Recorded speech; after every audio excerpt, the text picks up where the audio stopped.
comenzamos. Hoy día vamos a comenzar con una de las etapas más álgidas de la historia de la humanidad, que es la Guerra Fría. ¿Ya? Bueno, ustedes ya la han visto antes y saben que, en términos muy prácticos, se llama así porque, si bien no hubo enfrentamientos directos entre las grandes potencias en pugna, que eran Estados Unidos y la Unión Soviética, sí tuvieron en vilo a toda la humanidad, porque está la amenaza de la destrucción total mutuamente asegurada, ya debido a la gran cantidad de armas nucleares que poseían ambas potencias. Y lo que se hizo fue una especie de juego estratégico constante en el que cada una de las potencias trataba de ganar más apoyo de países mientras le iba restando apoyo al opositor. ¿Ya? Vamos a comenzar con el contexto de cómo surge la Guerra Fría. Bueno, hacia fines de la Segunda Guerra Mundial, es decir, hacia 1945, parecía que se iniciaba un periodo de colaboración entre las dos grandes potencias victoriosas, Estados Unidos y la Unión Soviética.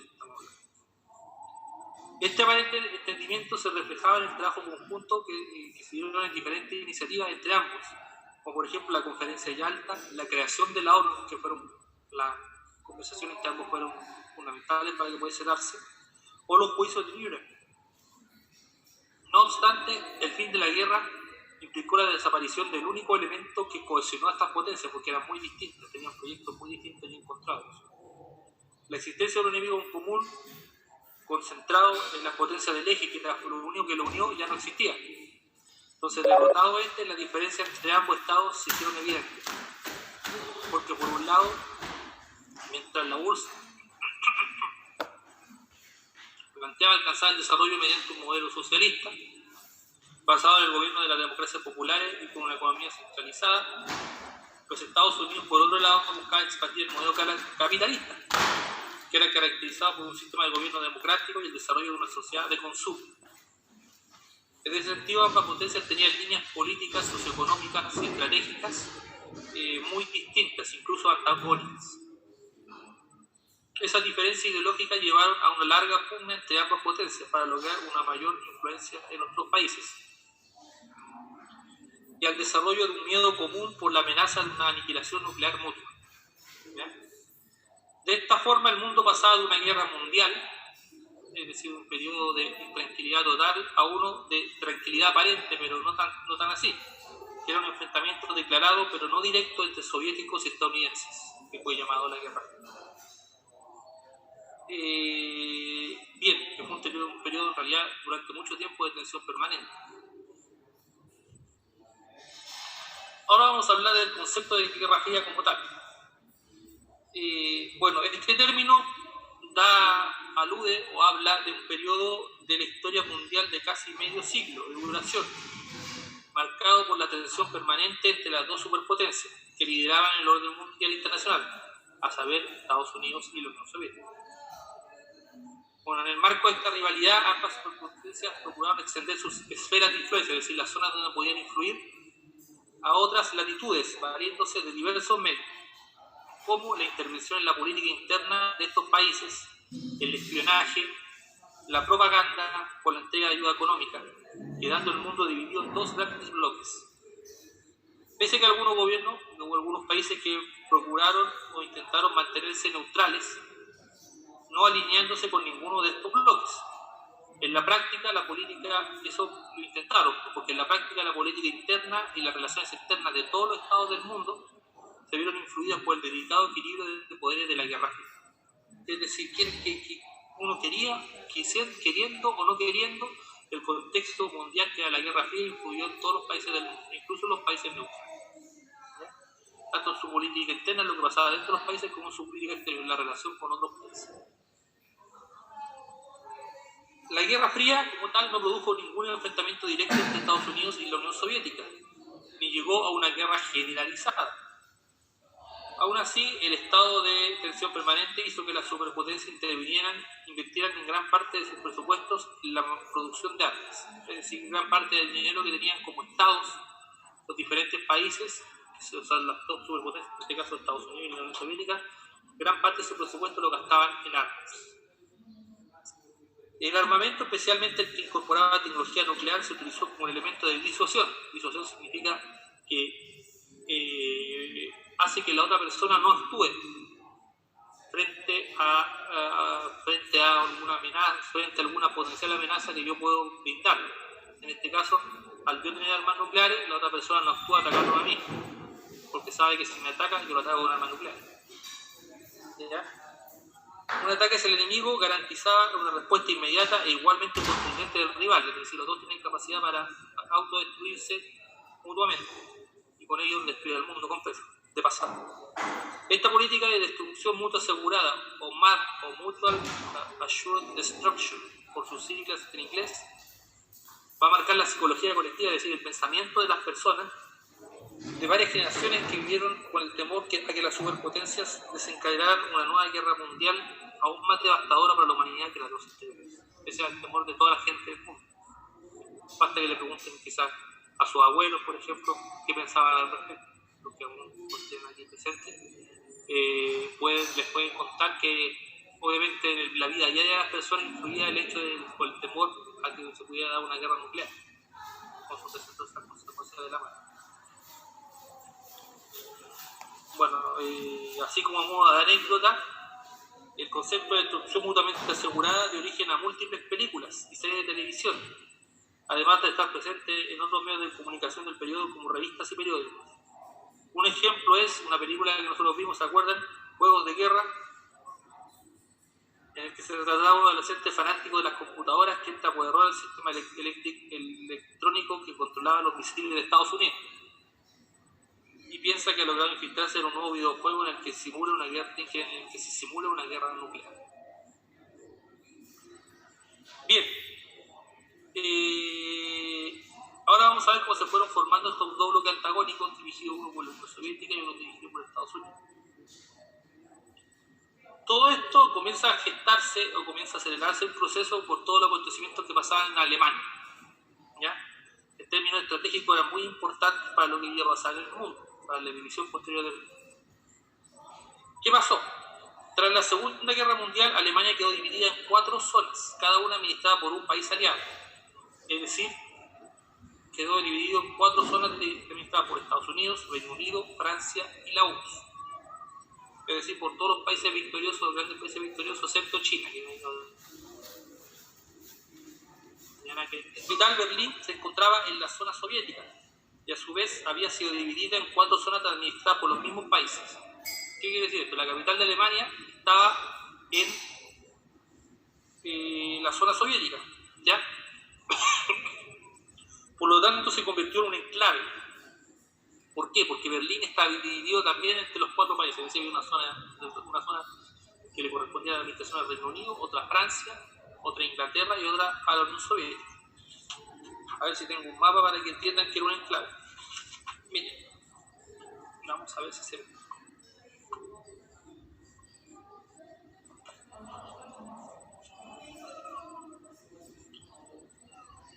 Ahí están con distintos colores. ¿Ven? Alemania está dividido en las zonas, los 4 distintos colores representan a los 4 países, Estados Unidos, la Unión Soviética, Francia y Reino Unido, y a su vez ahí aparece Berlín, color plomo, acá. Como pueden ver, Berlín, en la capital, estaba en la zona soviética. Pero a su vez, dentro de la zona soviética, por eso era un enclave, Berlín tenía la administración, estaba dividida en 4, en las 4 zonas administradas por distintos países, en este caso Francia, Inglaterra, Estados Unidos y la Unión Soviética. Es decir, había una zona, y por eso llevó a tensiones, había una zona dentro de la zona soviética en la que existían, en el que estaban presentes los países aliados, como Estados Unidos, y potencial enemigos, como Estados Unidos, Reino Unido y Francia. Esta situación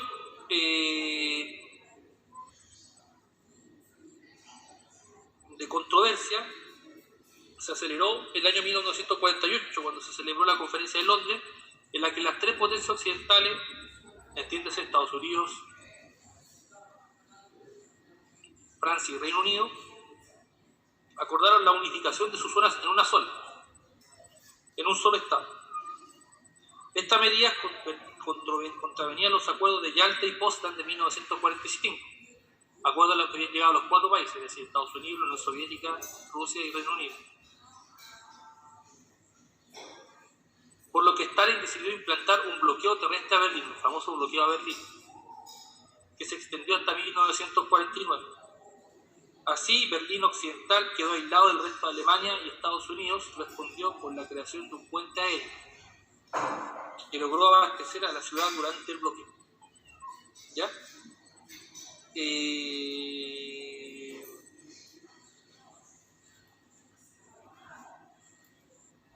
quiere decir esto? Que la Unión Soviética bloqueó, no dejó los pasos terrestres, no dejó aislado Berlín y por lo tanto dejó aislada la zona occidental de Berlín, que era la que controlaban, ahora en este caso que habían aliado sus fuerzas Estados Unidos, Francia e Inglaterra.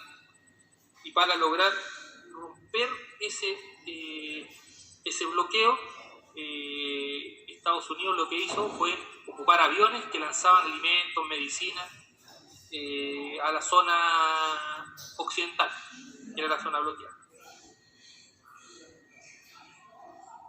Bueno, aquí aparece en vocabulario lo que es puente aéreo, les voy a decir lo que es puente aéreo. Puente aéreo es una operación militar o logística con la que se pretende el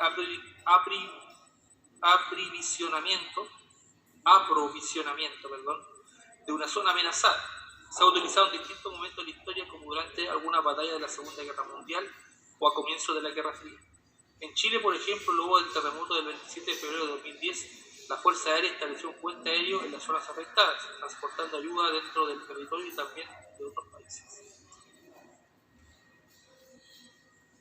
Bueno, el primer efecto de esta primera, porque fue la primera crisis de la Guerra Fría, fue la división de Alemania en 2 países: la República Federal de Alemania, o RFA, formada por las zonas ocupadas por británicos, franceses y estadounidenses, y la República Democrática Alemana, o RDA, bajo la influencia de la URSS.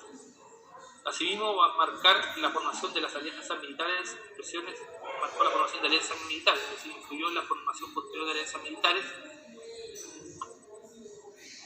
que iba a ser una expresión del aumento de la tensión en las relaciones internacionales que se estaba dando en ese momento.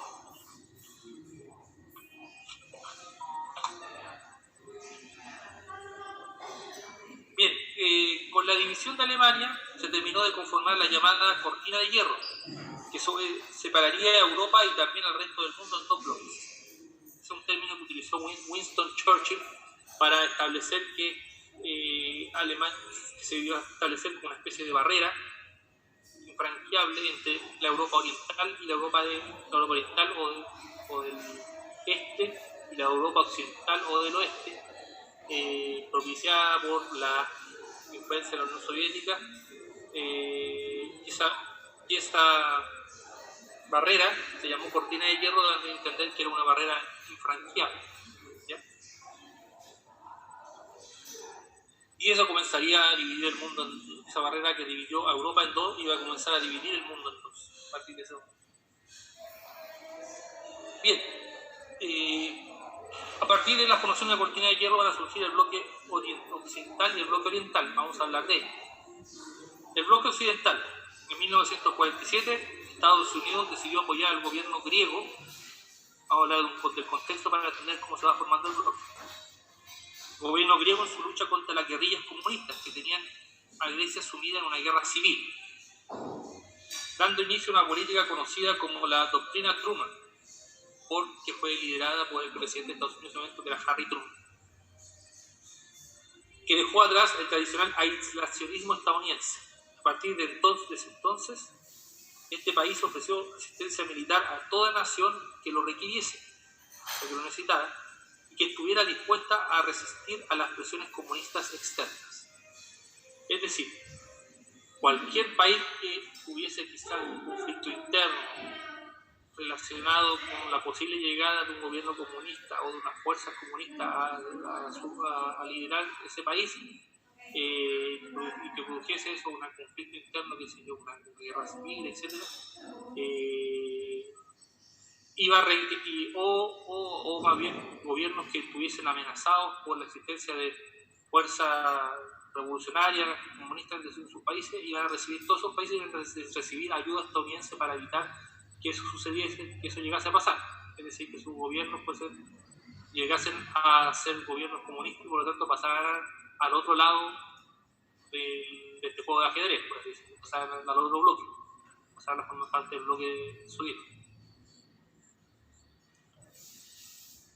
El argumento que se esgrimió, que se levantó en ese momento fue que el impedir que se produjera un efecto dominó, es decir, que los países que entraban a la esfera del comunismo fueran arrastrados consigo a sus áreas de influencia.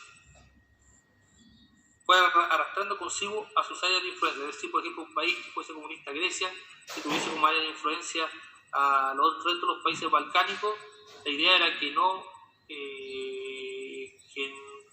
pasase eso. Es decir, si Grecia caía, podía caer en Turquía o otros países cercanos. Malta, la idea no era que eso no pasase. ¿Ya? A mediados del mismo año se puso en práctica el Plan Marshall, que fue concebido como un complemento económico de la doctrina Truman y cuyo objetivo era promover la recuperación económica de Europa occidental, es decir, de la Europa cercana a Estados Unidos, ofreciendo los recursos necesarios para la reactivación de la industria y la agricultura. Con eso, Estados Unidos evitaba la expansión de la ideología comunista, por una parte, y por otra también se aseguraba la existencia de mercados estables y capaces de absorber sus propias exportaciones. Para afianzar aún más el vínculo entre las naciones capitalistas, en 1949 se firmó el tratado en Washington, el Tratado del Atlántico Norte, o OTAN, que consolidó una alianza militar entre los países occidentales. ¿Qué quiere decir que el Plan Marshall? El Plan Marshall, claro, fue algo hecho para ayudar a Europa a salir de su crisis económica y por lo tanto que no hubiese la tentación de caer que pudiesen llegar fuerzas comunistas a liderar esos países, por lo tanto pasarse al bloque de la Unión Soviética. Pero también el Plan Marshall lo que buscaba era reactivar la misma economía estadounidense, porque al tener economías no debilitadas, sino economía en crecimiento en Europa, esos países iban a comprar productos estadounidenses. Por lo tanto, iban a reforzar el control económico que tenía sobre una buena parte del mundo de Estados Unidos. Bueno, el bloque oriental, por su parte, no se va a quedar atrás con respecto a los planes de ayuda y alianzas. En 1947 inició sus propios planes de asistencia económica para sostener los regímenes, inició sus propios planes de asistencia económica liderados por la Unión Soviética, obviamente, para sostener los regímenes comunistas bajo su influencia. Esto fue la base para la constitución del Consejo de Asistencia Económica Mutua, o Comecon. Se lee por sus siglas, Comecon, que pretendía afianzar las redes comerciales entre naciones comunistas y así evitar cualquier vínculo con países occidentales. En paralelo, la política exterior soviética asestó un duro golpe al bloque occidental en 1948, instalando un gobierno comunista en la única nación democrática que quedaba en el este europeo, que era Checoslovaquia, el único país que era como una especie ya de enclave, que quedaba en Europa oriental, que no era comunista, era Checoslovaquia, y en 1948 finalmente un gobierno comunista también llega al poder en ese país. Además, para contrarrestar la amenaza que suponía la creación de la OTAN, en 1955 los países del bloque oriental de Europa firmaron el Tratado de Amistad, Colaboración y Asistencia Mutua, más conocido como el Pacto de Varsovia, que fue liderado por la Unión Soviética. Y sus principales objetivos eran la cooperación para el mantenimiento de la paz y la inmediata organización y colaboración en caso de que alguna de sus naciones fuera atacada. ¿Ya? Lo mismo que decía la OTAN. Es decir, si alguno de sus miembros era atacado, el resto tenía que aliarse y sería defender a ese miembro atacado. El Pacto de Varsovia es lo mismo. Si alguno de sus miembros era atacado, todos los países miembros tenían que aliarse en defensa de ese país que era atacado. Obviamente, en el contexto de la Guerra Fría, se supone que el ataque vendría en el caso de la OTAN, o de la Unión Soviética, o en el caso del Pacto de Varsovia, de Estados Unidos. Bien, ahora, antes de finalizar el tema, vamos a ver las etapas de la Guerra Fría y vamos a mencionar algunos conflictos icónicos. Yo les había consultado sobre, ustedes se acuerdan, algo ya mítico hasta estas alturas, que yo las etapas de la Guerra Fría se las pasé con otro texto, ¿se acuerdan? O sea, yo saqué de otro texto, saqué la materia y la pasé en clase y la pregunté en una prueba.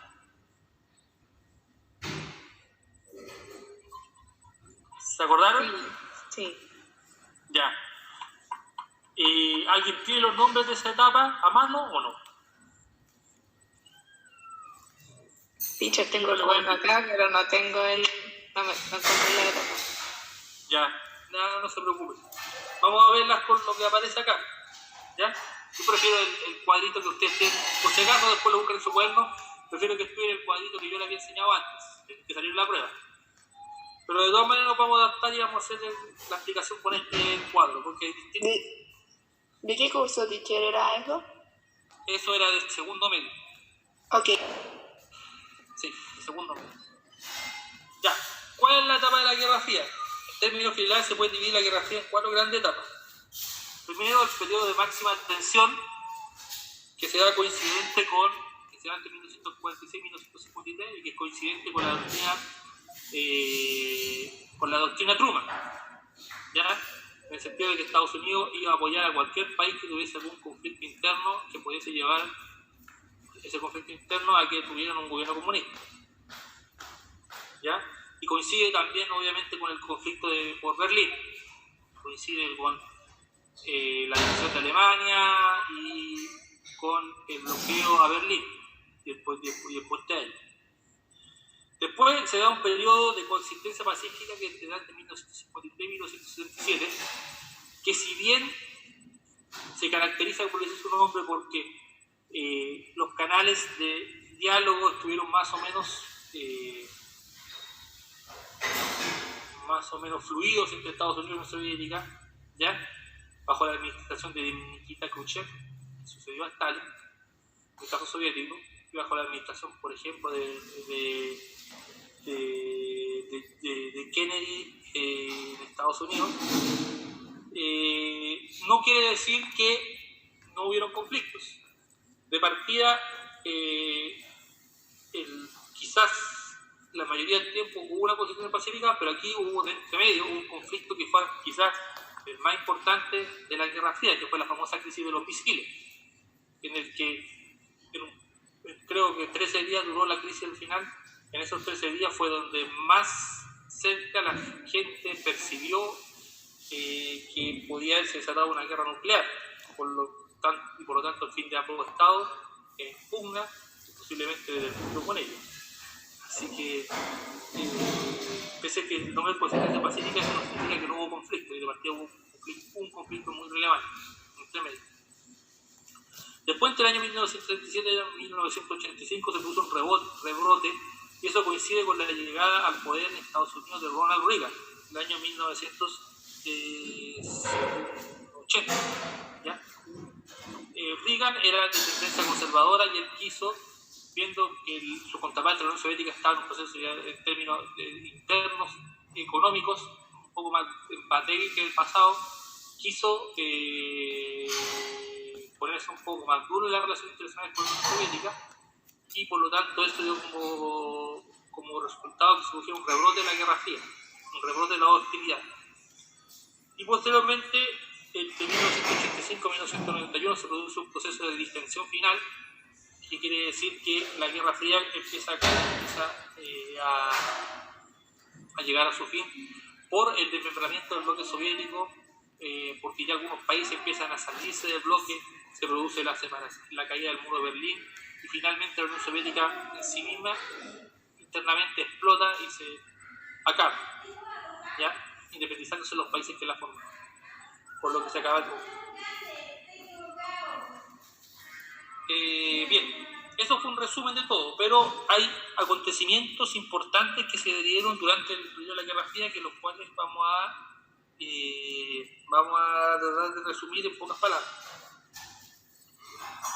Dentro del periodo de máxima tensión, un enfrentamiento importante fue la Guerra de Corea, que tiene su efecto y podríamos decir es como una reliquia de la Guerra Fría que aún se mantiene hasta la actualidad, ¿cierto? Bueno, Corea del Norte, que era parte del bloque comunista, se inicia el conflicto porque en el año 1950 decide invadir Corea del Sur, que formaba parte del bloque capitalista, intentando unificar el país bajo un solo gobierno de bandera comunista. Ante eso, Estados Unidos responde y, conjunto con una coalición de países de la ONU, decide intervenir y atacar a Corea del Norte. Como resultado de las hostilidades,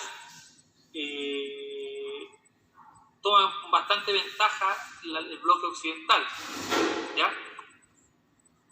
Pero esa ventaja posteriormente se diluye una vez que China, que era una de las principales, la República Popular China, que hace poco había llegado un gobierno comunista a liderarla en la revolución de 1949, ve amenazada Mao Zedong en este caso y su aliado ven amenazado una posible amenaza a su gobierno en la intervención norteamericana en Corea, deciden intervenir en apoyo de Corea del Norte. Entonces, todo el avance que había hecho Corea del Sur y sus aliados, incluyendo Estados Unidos, ahora se convierte en un retroceso. Hasta que finalmente ambas fuerzas quedan prácticamente durante varios años, los últimos 2 años del conflicto del 52-53, prácticamente en un status quo, o sea, como empatadas, que no podía pasar ni una de un lugar, ni una podía rebasar a otra, ¿ya? Y eso llevó finalmente a que se estableciera el paralelo 53 como la frontera quizás más militarizada del mundo hasta la actualidad, y estableciendo la frontera definitiva entre Corea del Norte y Corea del Sur, que se mantiene hasta la actualidad. Otro conflicto importante va a ser la guerra de Vietnam, ¿ya? Que enfrentó a Vietnam del Norte contra Vietnam del Sur, que era apoyado por Estados Unidos y Vietnam del Sur. Y Vietnam del Norte recibía apoyo de la Unión Soviética. Finalmente Estados Unidos decide intervenir militarmente en el conflicto, pero después de muchos años, ya hacia 1965, la década del 70, la falta de resultados militares, las protestas por la muerte de miles de jóvenes, sobre todo afroamericanos, da por resultado que Estados Unidos, por la presión interna, decía salirse del conflicto, ¿ya? Y en la práctica eso dejó campo abierto para que Vietnam del Norte colonizara Vietnam del Sur y estableciera un gobierno comunista en todo Vietnam. Otro conflicto importante, que me lo salté en la práctica y que no había resultado, fue la crisis de los misiles, ¿ya? Que se dio porque aviones espías estadounidenses detectaron en Cuba, en el año 1972, rampas para lanzar misiles nucleares establecidos por la Unión Soviética, que han ido a bloquear las naves soviéticas que llevaban los proyectiles a la isla, generando el momento más tenso de la Guerra Fría quizás, y donde más cercano se vio el enfrentamiento. Finalmente se llegó a un acuerdos que establecieron, por ejemplo, que Estados Unidos debía retirar los misiles que tenía establecido en Turquía, y la Unión Soviética se comprometía a retirar los misiles que tenía establecido en Cuba, y así se acabó el conflicto. Y por último, el último conflicto importante que se va a desatar acá va a ser la invasión a Afganistán por parte de la Unión Soviética en el año 1979. La URSS decide invadir Afganistán en apoyo del gobierno cercano al comunismo y a la Unión Soviética que había en ese momento en Afganistán, y que en apoyo porque debía enfrentar la oposición de guerrillas islámicas lideradas por ejemplo, los talibanes, y entre ellos estaba Osama Bin Laden, apoyados en ese momento por Estados Unidos. Era un desgastante y infructuoso conflicto. Finalmente la Unión Soviética decide salir de Afganistán, dejándole campo abierto a esta guerrilla islámica hasta que tomen el poder, ¿ya? Es como el símil. El Vietnam de los soviéticos fue obviamente Afganistán, ¿ya? Ok. Eso sería la clase por hoy. ¿Alguna duda o consulta?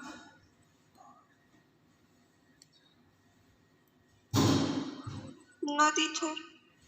Yo creo que estuvo bien completa. Hay hartas partes de la Guerra Fría, ¿cierto?